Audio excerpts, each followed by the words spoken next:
Hello and welcome to Future-proof, the business television programme looking at the merits of emotional intelligence in this changing world, as artificial intelligence, machine learning and many other things I'm sure besides are affecting our thinking and our decision making as business owners, as employees and of course as students coming out of education into the workplace.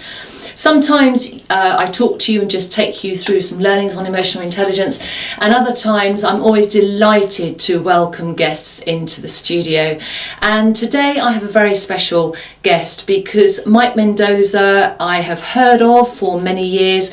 I know that he has had fingers in many pies around media, television, and for him to be here in the studio and my guest today sharing his thoughts and knowledge on future-proofing in his world of media, it's just wonderful to have him here. So I hope that you enjoy the discussion that Mike and I have today.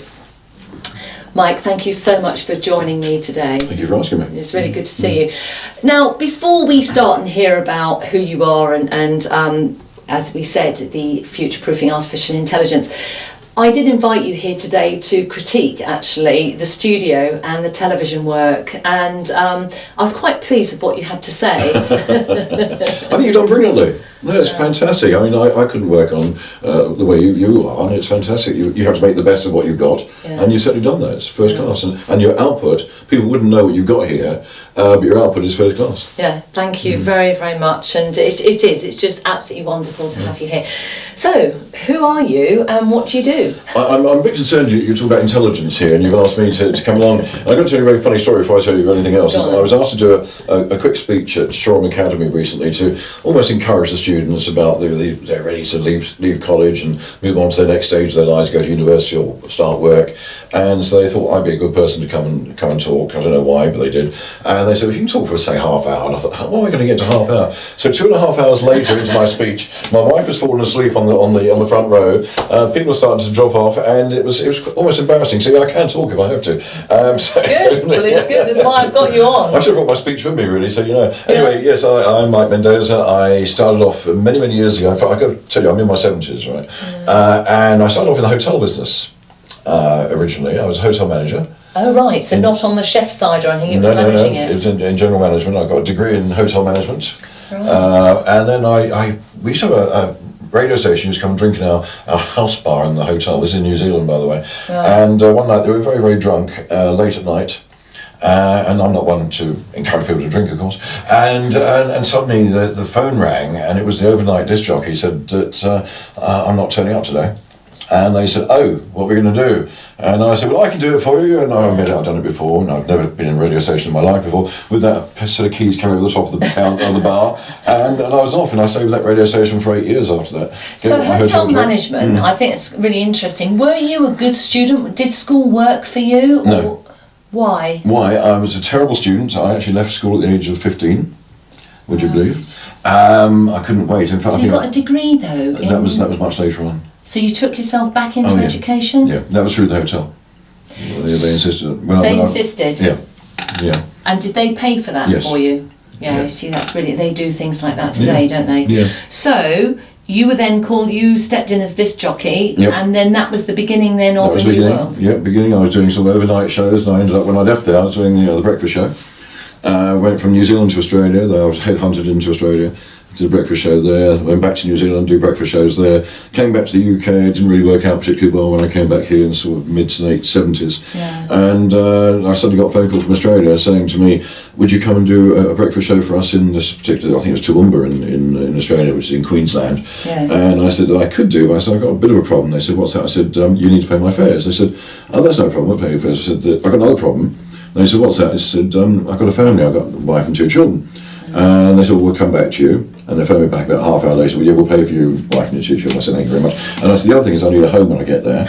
And they said, we'll come back to you. So 10 minutes later, the phone rang, they won't give you that. And then I said, I need a car as well, by the way. So they gave me everything I wanted. And they said, the condition is you've got to be here next week. So I was within 5 days, I had to be there. My problem was, to go to Australia, you need a visa. Right. But if you are a New Zealand citizen, or you can get into New Zealand, which I could do because I lived there for many years before that, you can go through the back door. There's no passport restrictions between Australia and New Zealand. Is that still the case today? No, that's now been closed off now. Yeah. So I went to New Zealand first, then from New Zealand I went to Australia, so I got in the back door. And so that was radio. That was radio. And was that disc jockey? Was that all music radio? No, it started off as music. No, I ended up with talk. You so I was did. doing a lot of talk. And what was the talk on? Was it business related? It was anything at all. Yeah, anything. Yeah, I mean, when I came back to England, you probably know I worked for LBC for 11 years and TalkSport for 6 years, and I was reasonably controversial, so I was what's known as a shock jock in those days. Probably still am. In fact, Ofcom got quite a good file on me there. In fact, when Latest TV said I was coming to work for them, I was one of the. In fact, I was the first voice on Latest TV when we went live. When they first got the licence, and Ofcom, they said to Ofcom, I'm joining Latest TV. They said, "Oh, we know Mike really well." They said, "Welcome to this room. This is Mike's own room." There's a great saying: if you've never been criticised, then you've never stood for something. So I think it's quite good actually to be opinionated. Not really. I go for effect. Right. I may say things I don't. You know, when you go to university and you've got to give a speech and you have to talk about what you particularly think, or what you really believe. You don't have to talk about that. You have to talk about anything, and that's what I do. I do things to be A, controversial, but B, to make sure that people join in the conversation. Yeah. So you've got to be slightly controversial. But I follow you on Facebook, and you do link your content, your opinions to fact. You do fact finding, don't you? No, I do. Yeah. Yeah, you're very, very good at that. So you were radio to begin with. When did you move into television? I did a soap opera in New Zealand. Did you? I'm sorry, I forgot to mention I was an actor many years ago. I didn't know that. I was in Oliver, the original stage version of Oliver in 50 something. I was one of the little boys in Oliver. In Australia? No, in England, on the West End stage. Have you got a picture? No, thank goodness. No. Shame. In fact, there's very few pictures of me when I was very young. Bless you. So you sang? Oh yeah, I used to. I trained in singing as well. Wow, a guy of many talents. Oh yes.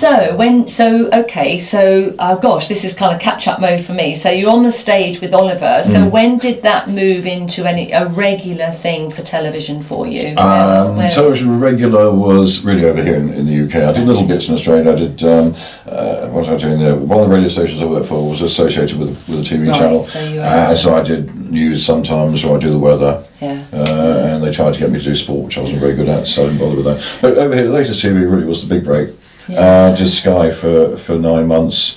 I did, what was the other thing? I did Arise News, of course, I did for over a year as well. Yes, I've seen your profile on that. Yeah.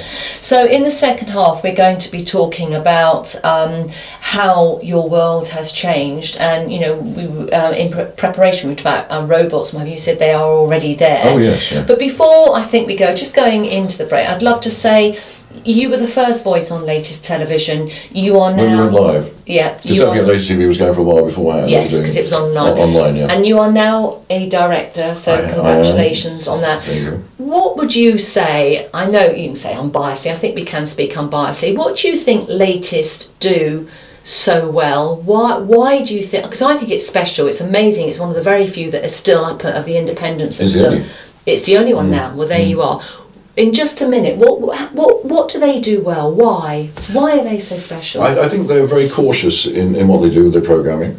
They're very cautious in who and what they pay, and that's it's the rule of survival. I mean, so many places have been splashed out loads of money, and it just hasn't worked. People have gone bust, and they've been taken over. I mean, nearly all the original licenses now. I think the only one left is Latest. Yes. The original licenses now, everyone's combined. Yes. Which I think was wrong from Ofcom to do that. They should let people stay independent. And the same thing's happening in radio. We can talk about that in the second half. We can, and I've heard about that too. So just the premise there is that independent regions in the UK have permission to have their own TV stations. Many took, is it Ofcom or whoever it was, up on that. And, money, survival has been very, very difficult. But Latest Television, still independent, still out there, still doing well, and we're on, and as I say, Mike is now director. Mike, stay with me for the second half, and we look forward to seeing you in just one moment. Thank you very much, Mike, and we can catch up more on AI, which is fantastic. Thank you. Here we'll go.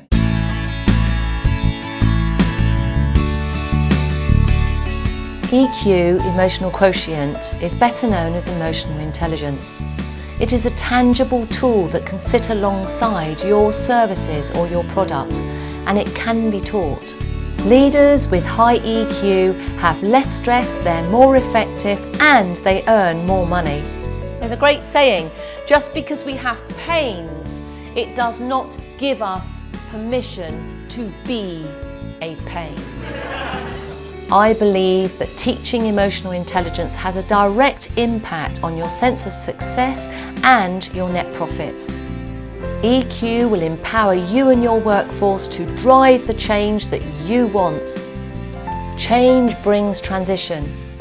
EQ can help unpack what's holding you back and speed up that period of transition.